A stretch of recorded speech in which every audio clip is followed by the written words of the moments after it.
I am Mikkel Mønsted from Ludus Dimicationis, and this is a brief introduction to techniques that you can use to improve your decisions in the sparring, particularly these 4 techniques from the bind.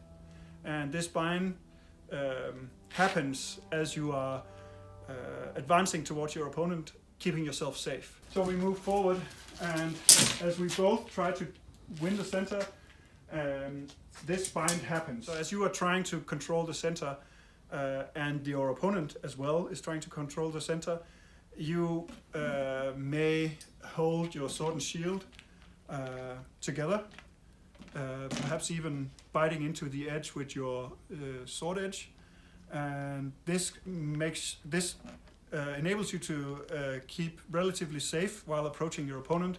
Whereas if you stand like this and you drift too far to the left, your hand gets exposed, and if you raise your sword, you have a big opening in front here. So that means that keeping your sword and shield in front of you and moving from side to side, perhaps, in either case, making sure that you have a guarding position with your sword and shield in front of you, this bind will happen. We're not actively chasing this bind, so it's not like if, for instance, say Jens is standing off to the side with his sword and shield. So he has the same structure, but he's just off to the side. No, like this, yeah. So he's just a little bit off center. Then there's no reason for me to be chasing this bind, because he's exposed, and that means that I can simply thrust at his face. I'm lowering the shield not as a technique but to demonstrate. So I might simply go for a straight shot because he's not covered. Assuming he will cover, we end up here, and from here I can do at least 4 things. So one of them is to thrust directly at the face. This thrust is made simply by inverting your grip and thrusting. Normally the bind would be a little higher, so here. So from here we cannot see each other's faces, but I know he's behind there. If he's wearing a helmet and he's looking down, I might strike the top of his head, which means I strike his helmet. He might see it and dodge it, even though it's quite a fast move, so it's not certain that he could. Or I might miss altogether because when they're thrusting here, I simply might just miss the target. So that means that, and the disadvantage is that in order for me to hit with that thrust, unless he's completely collapsed, I have to commit pretty hard to the move, because if we look at it sideways, and we get to the bind, so this high bind, I can't see really what I'm thrusting at, but it's a long way. So I need to thrust all the way to my hilt almost in order to hit him, and that means I have to commit to that strike. And that tactically means that as I'm committing to this, he might do something else if he's dodging the blow. This thrust looks like this. So if you look at it from the side, the bind is here, and I simply thrust here. And you should obviously only do a half thrust, because you can't see where you're going. And that means that sometimes when you're doing this during sparring, there will be hits, or maybe several hits of this kind, that your opponent simply does not see, and you cannot tell whether you would have hit, and that's just fine. If you see it, you might try to evade it, and that sort of simulates the situation that would probably happen in a real fight, where the thrust would go further and you would try to dodge it, and so you can sort of play with that mechanic. The second one is a low cut to the knee, particularly the tendons on the back of the knee, either on the inside or the outside. So, and this is a good follow-up to the thrust if your opponent evades, and if they just evade by moving their head. So you bind, if I thrust, and then his leg is exposed, and this cut happens quite easily. I simply, if you focus on my hand, come closer. So what I do from the bind here is I drop the point. I'll just move this, the shield. So I just drop the point and cut the tendons of the leg and pull back. So it's quite simple. You just go. I would call those direct attacks. So those do not involve control first. The other two involves control move first. And one of them is a bind and a shield strike of sorts, to a bind to the left, and the other one is a bind to the right and a shield strike. So now I am on the left side of Jens's sword, and as the swords are biting into the edges, I can rotate. I mean, these are not sharp, but the sharps would. I can rotate around the axis of my wrist, and then at a certain point I can push down on the shield with my sword and strike above, and then thrust at the face.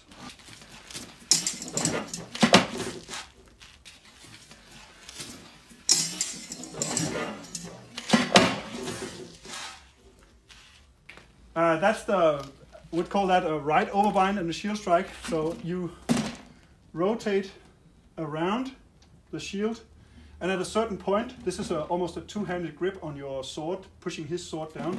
So at a certain point, he can no longer resist this, and you can feel that in the bind. And at that point, you can continue the push a little bit with your sword. So this frees up your shield, so you can shield strike. And as you shield strike, you straighten up, kind of using the snake movement of your shield arm. So you sort of go, and then you attack. The overbind to the left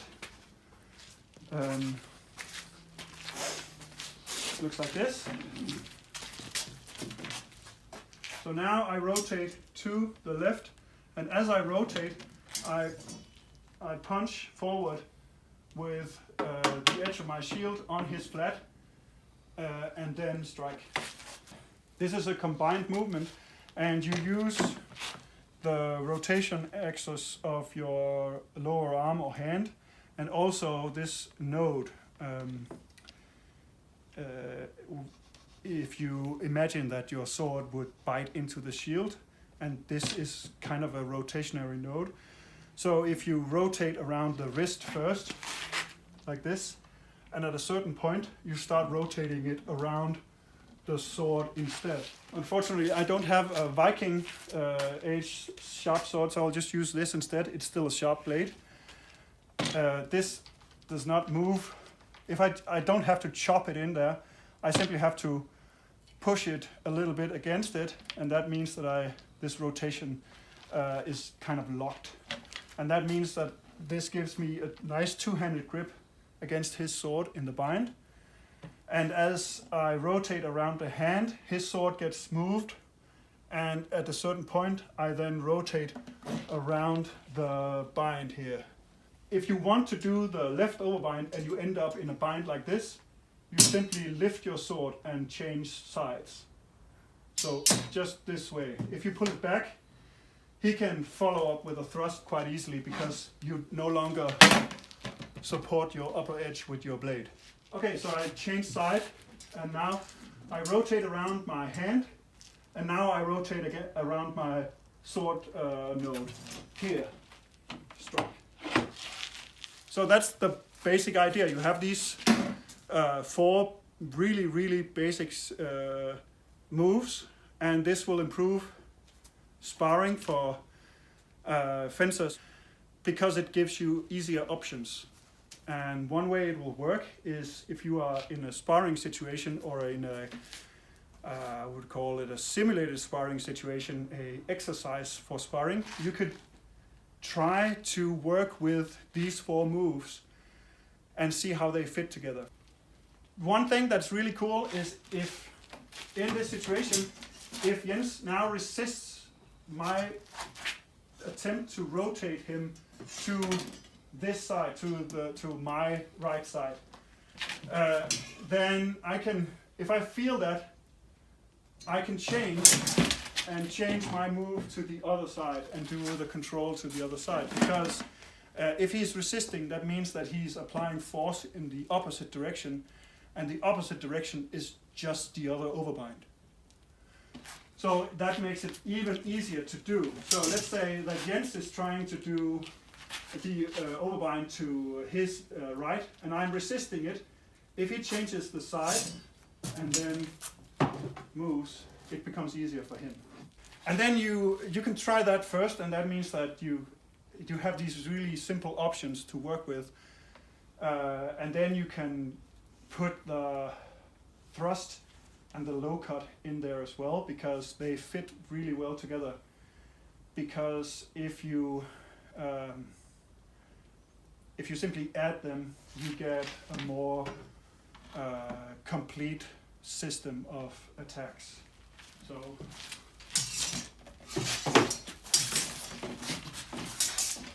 now we collapse, I can cut his leg. So as we are attempting to train, that was a dirty trick because you were against the chairs. As we are attempting to practice overbinding to the right and to the left, at a certain point you might forget where you are if you are not working well, and the one who realizes that can do the low cut, because it's pretty obvious. Let's do it again. If you are trying to do the overbinds and I'm just trying to not get caught in it, then you just push forward. Okay, so now he should realize that I have collapsed. So now he just cuts my low opening. Okay.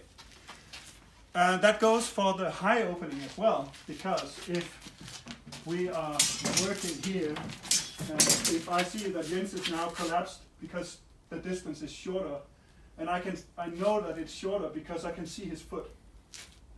So I definitely know that there's less space between us, and then I can do the thrust. And that might mean that if he leans back to get out of it, I cut low, and then I thrust high. So that now it becomes a system of combinations, which is pretty cool, because you can then quite systematically train these techniques, and it becomes much easier to string them together in a combination. So if we just come in here and I say push, boom. Or if we do it the other way, I try to aggressively push him towards the left, this one, and he resists that one, so I just do the other one.